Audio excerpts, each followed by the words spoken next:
Spending time in a graveyard isn't what the cool kids are doing. It isn't something that the average person does or seeks to do. The graveyard that I call my office, that I go to most, is very barren of anybody visiting it. Every time that I've been there, the most that I've seen is two other people that were together at any given time. And even those instances were very few. We tend to not want to go to places that remind us of death, remind us of where we're going to go, where every human being ends up, whether you want to be cremated or buried. But it reminds us of our own mortality, and it's painful for a lot of people because most people don't really delve into their true spiritual nature. They don't try to connect to those realms beyond themselves. They don't try to connect to who they've been and who they will be. They don't try to make a continuous chain from who they were in another life to who they will be. They enjoy their own personality, they enjoy their own ego, they enjoy their own station in life, try to make it as great as possible. And the good people give quite a bit to everyone else, and the still good people, but slightly less, give to their family and friends, and that still qualifies as a good person. And the bad people just care about themselves.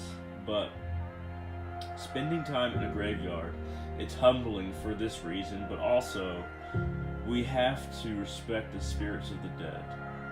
The dead, there is something left behind. I've interacted with this something quite a bit.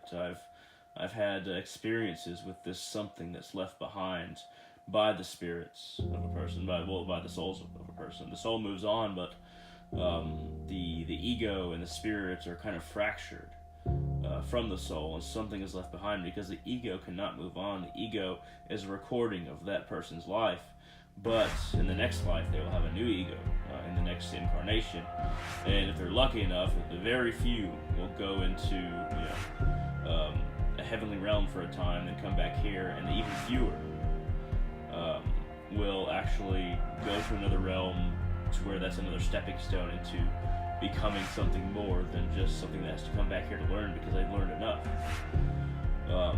Spending time in graveyards allows us to comfort that something that is left behind, allows that something to be a guide for the something within us.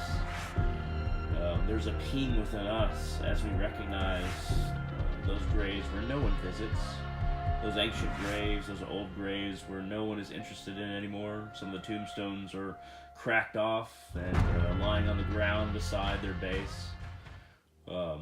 What is left, it can become very frustrating if we do not try to comfort it, not try to spend time with it, not try to connect with it and attune to it, to learn its lessons, and to give it information about ourselves, and just have a conversation with the dead.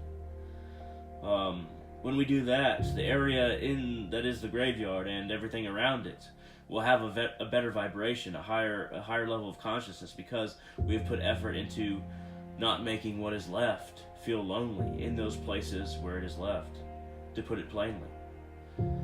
As a human being, we should spend a little time in graveyards every now and then, whether it's by somebody that we knew or that was a family member, or by somebody we didn't, especially by somebody we didn't know.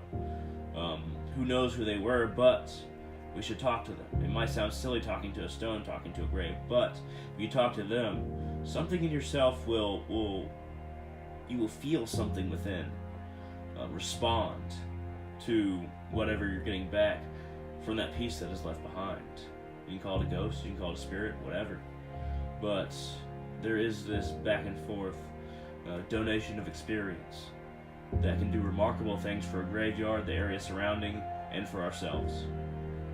Thank you very much for watching. I hope that this has been informative, and I hope that this video gave you a little tiny bits of a ritual maybe you could do. I'm not going to explain the specifics, but just give me the ideas of what you think I'm doing. Thank you very much, and all of you. Have a great day.